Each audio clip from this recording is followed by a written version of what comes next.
Good afternoon, princesses and gents. This is Jocelyn J. Rella just coming to you with a video. I know I sound like I'm out of breath, but I was just running around doing some things so I could get this video together. And this video is definitely about color. And did color break my hair off? And so I'm just going to bring you some tips about color and also squash some myths that some clients of mine have, and also some women that I've talked to have said happened to them. So first of all, color does not break your hair off. Okay, it alters your hair depending on what type of color application you are using. And before you start putting any color in your hair, you should definitely know the um, integrity of your hair and the health of your hair and where it is at that moment. Is it strong enough for color, and will it react well with that color choice? So you should definitely know the integrity of your hair. Your stylist should be doing, or whoever is applying this color should be doing a strand test first of all, and then they also should be checking if you're allergic to that color um, with a patch test. You should be doing a porosity test, a what else? A density test, anything that would help best um, with choosing the right application for putting in that color to, in your hair. And so I'm not going to do the whole knowledge test on porosity and density. You can go check out Sindal's video on natural hair types and textures. I'll leave that link in the video. She's very detailed and super duper intelligent about it. And I do not want to reinvent the wheel. You can just check her video out on that one. So the main question is, which application is best for you? What color are you trying to achieve? There are several applications of color, and that would be first the semi-permanent. Now that's like a temporary color. It will wash out, with every wash, and it won't have to grow out. It's definitely in the direct dyes family, where if you're naturally blonde, or if you have a dusty color, a naturally dusty color, like you're a 4, you're like a light brown in that family, or going any lighter on your texture, and you would like to add just a hint of color, maybe like a red, a copper brown, something like that, or turn it black, you can definitely go with your rinses. For something more permanent, you would go with your demi-permanents, which you would want to be a darker black. Like this is more for like gray coverage, and it's less it is less altering to the hair, because it's going to swell the cuticle of the hair and just deposit that color inside of the cuticle of the hair.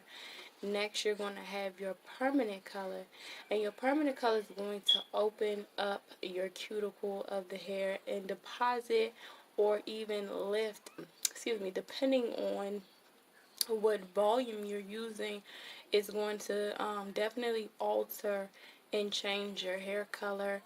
You can even achieve blonde if you do it right with a permanent color.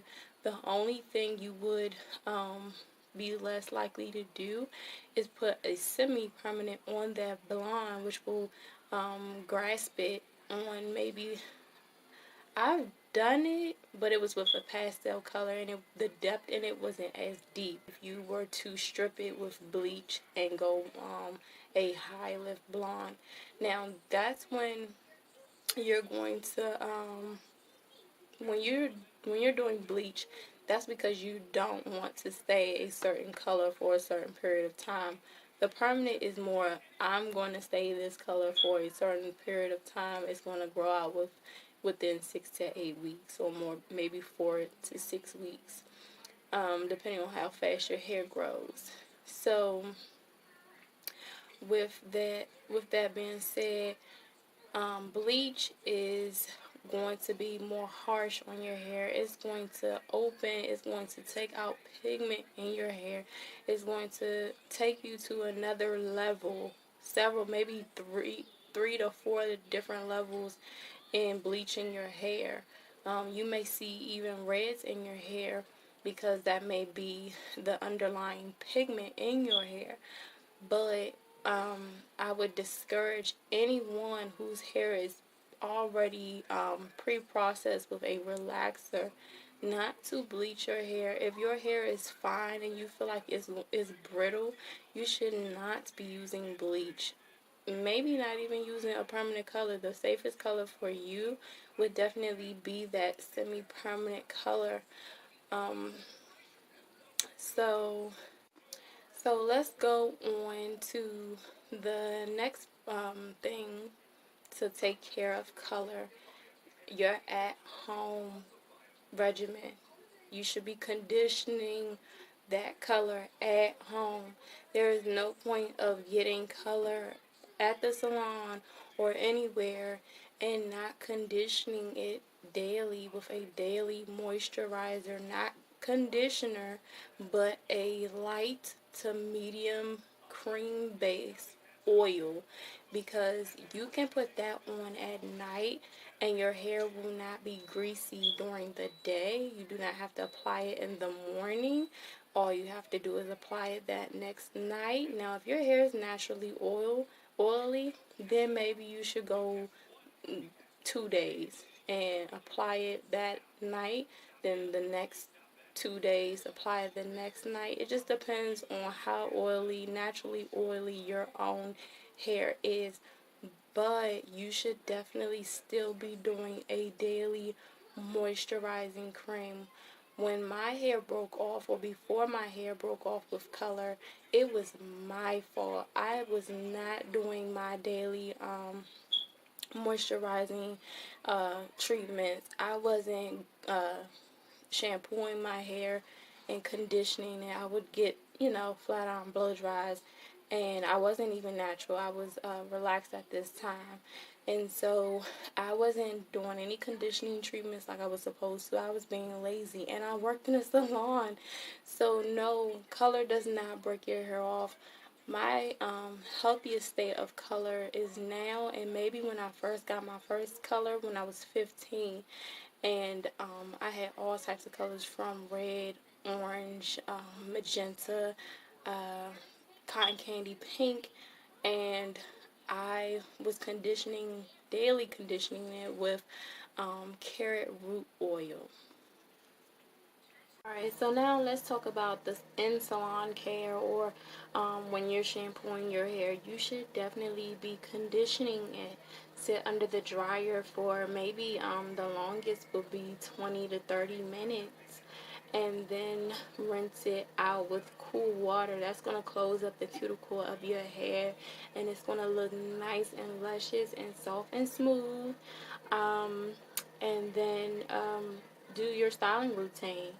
But you should be doing that every 2 weeks. There shouldn't be a week that you skip that. That is very important to make sure the integrity of your hair is still intact and that you're not coming out with globs of hair in the sink or the shampoo bowl.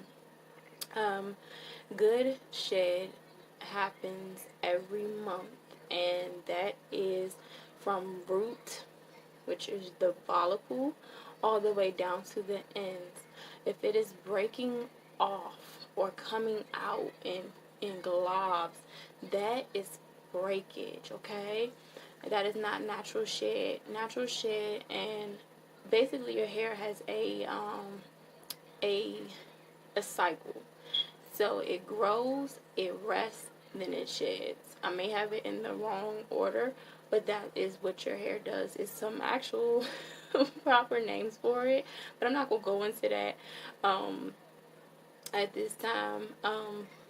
I'm just going to continue to talk about this color. And then if you are natural, okay, so that cool water is going to be excellent. So that cool water is going to be excellent for you with those twist outs, okay? So it's going to make your twist out look so shiny. And when you decide to actually blow dry and straighten your hair will still be intact. The integrity of it will still be there. It'll be nice and shiny. However, you will not be completely natural when you alter your hair with color. Let me say that again. You will not be completely virgin natural when you alter your hair with hair color, except semi-permanent, okay? Once you put a chemical to your naturally curly hair, it is going to elongate your curl. Most people like that because it makes their curl more manageable. However, it is not to be played with. You are not completely natural anymore, okay? Well, virgin natural. So, those are just some of the tips and tricks I want to tell you guys and warnings. And thanks for watching. Have a wonderful day. Bye.